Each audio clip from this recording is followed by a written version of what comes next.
I'm recording this on March 27th, and that means two things. I spend a little too much reading, and it's time for the Darkness News Update, sponsored by Evluma. This is a company that really respects and values responsible outdoor light at night. That's why their products come equipped with optional shields to limit your uplight, backlight, and are adjustable in terms of dimness. They also already come with lenses to eliminate glare. That's evluma.com or the link in the description. Let's get into the news. March 23rd was Earth Hour. I bring this up because while it is a day generally associated with broader environmental issues, it is a time when everyone is supposed to turn their lights off for an hour. And periodically I see people ask, why don't we have a night where we just all turn the lights off? And I have to remind them that it's right there. It's March 23rd. It happens every year. Speaking of things that happen every year, Dark Sky Week is running April 2nd through 8th. Plenty of local events. You should look up what's going on and try to enjoy the week itself. Plan B, an EU think tank, headed by a number of people who might sound familiar, have endorsed a light pollution manifesto, which is calling on EU regulators to limit light pollution. You can also sign on to the manifesto as well if you want to show your support. The Royal Society's Journal has published Changing Street Lighting Schemes for the Ecological Availability of Darkness. This is a new technology that uses high-detailed 2D scans and then converts them into 3D objects that creates a digital twin of a city that allows planners to adjust lighting for ecological impact, and it's a really cool tool that we can use, or will see more use soon. We have a new device for Circadian Entrainment. This device switches between blue and yellow LEDs at 19 Hz, that's 19 times a second, in hopes of improving melatonin impact early in the morning as well as before bed. Radiotherapy results do improve if matched to circadian rhythm. That is to say that morning treatments against cancer see better outcomes than afternoon or evening treatments, especially for women, weirdly enough. We've also seen that meal timing is linked with sleep quality and anxiety in young adults. This is a Brazilian study that shows that morning types experience fewer symptoms of anxiety, and that doesn't change when they eat, but for evening types, the more likely they are going to have poor sleep and experience anxiety symptoms. There's a new study showing that Chronoworking, a system whereby for hybrid and remote workers, where you set your schedule around your natural sleep rhythms, improves your rest cycle overall. So if you're a morning person and you're a hybrid worker or a remote worker, you should just start earlier. You should just start earlier if you can. And the same is true for late types, if you can. We have a study from Belgium. This is actually involves a second study, a follow-on study. A group of Belgian Lepidopterists had a large collection of moths that they had captured in light traps.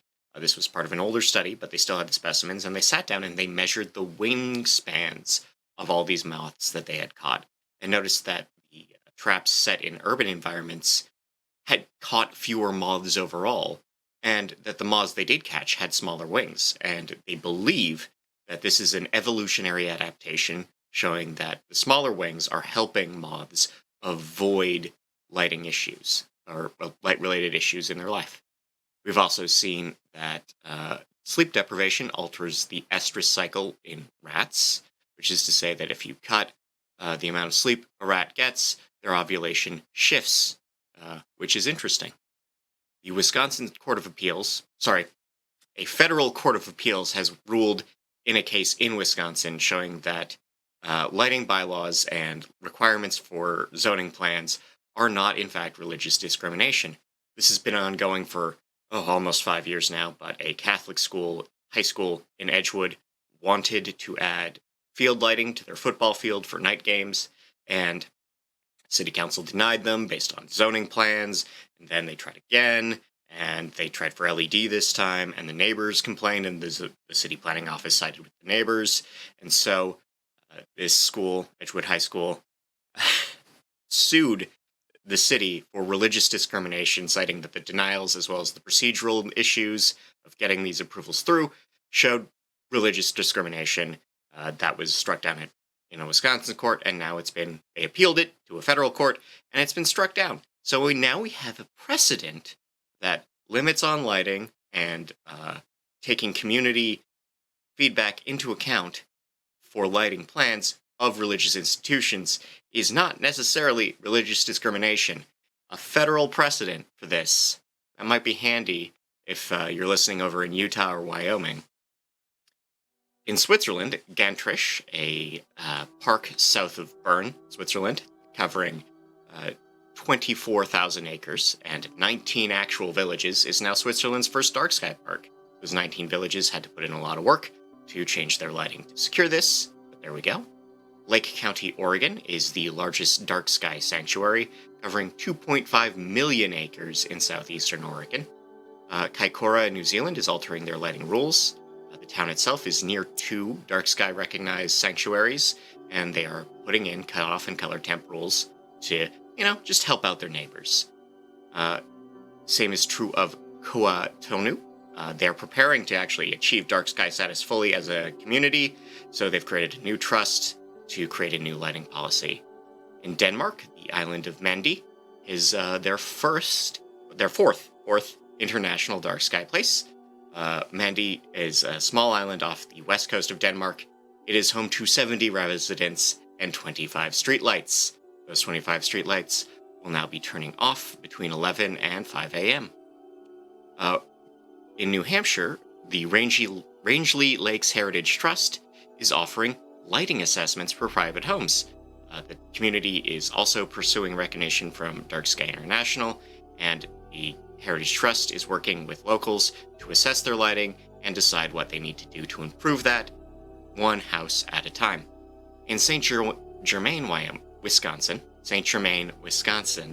they have tabled a proposed lighting ordinance indefinitely because someone pointed out that Wisconsin's state law prevents municipalities from passing changes to lighting rules near water, and this is legislatively what is known as a bummer.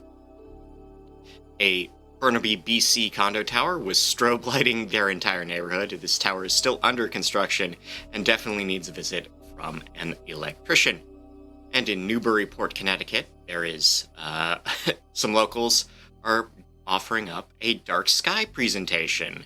I mention this because Newburyport is also home to a funeral home that's been part of an ongoing small town drama about how it is lit, because the owners of the funeral home say that they can light it per the business rules, even though they're in a residential neighborhood, and it's been a brouhaha, and I don't know if this is a coincidence or if it is some top-tier passive aggression.